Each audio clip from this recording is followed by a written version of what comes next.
Chinese practitioners were not the only, and may not have been the first, to identify energy pathways in the body. We try to open your body first so that your energy can start flowing again. The frozen body of a man from about 3300 BC was recovered well preserved from the Alps. His body features tattoos that correspond to Chinese acupuncture's qi meridians. But regardless of its origins, the Eastern practice of acupuncture finally hit the United States primarily because of an article written in the New York Times.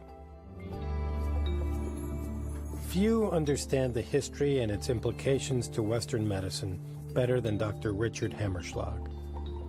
The history of acupuncture in the United States, in large part, can be traced to a fortuitous appendectomy in Beijing that happened to a New York Times reporter in 1971. Reporter James Reston published in the New York Times an article titled, "Let Me Tell You About My Operation in Peking." He described how acupuncture helped with his post-operative pain, and he was amazed with the results.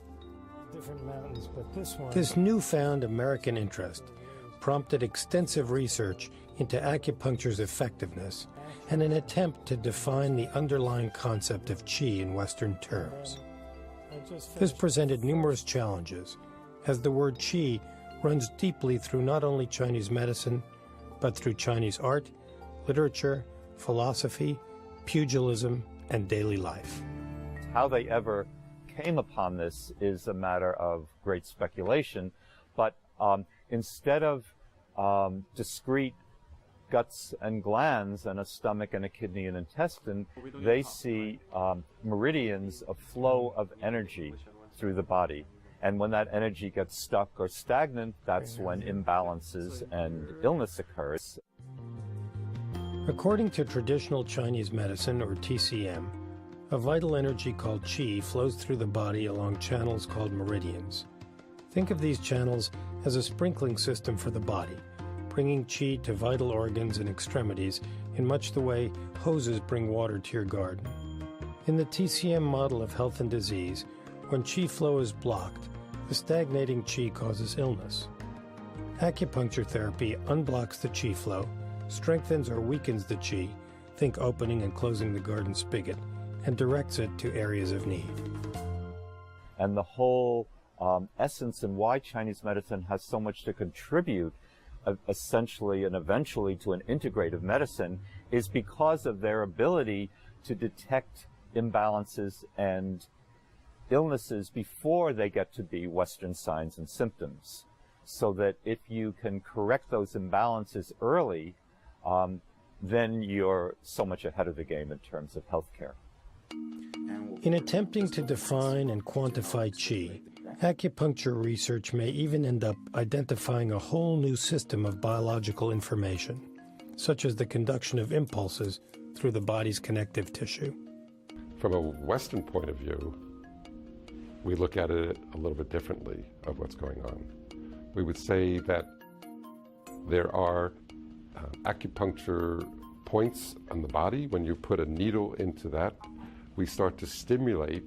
A nerve is activated, spinal cord up to the brain, and we start to stimulate a whole host of neurochemicals from endorphin, substance P, anti-inflammatory chemicals start to release. So it starts to have effects not just locally, but also systemically in the body.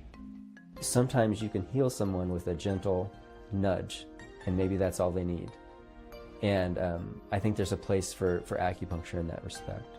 And I think that possibly may be how acupuncture might have a place in our Western world. My observation is that when people are suffering, they will look and ask around to their friends and colleagues and family members about what has helped them. So that's generally how we often will have referrals. Next, I'm going to put the needle in both of your hands.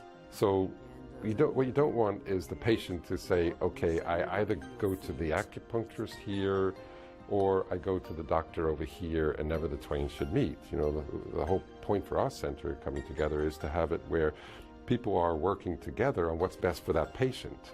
And, you know, and we're saying, look, it's not for everything. This is not, you know, the panacea for everything, but let's see how it goes. And here's some evidence that, you know, why this might be. You feel okay with the needles? Yes, they feel fine. Okay, great.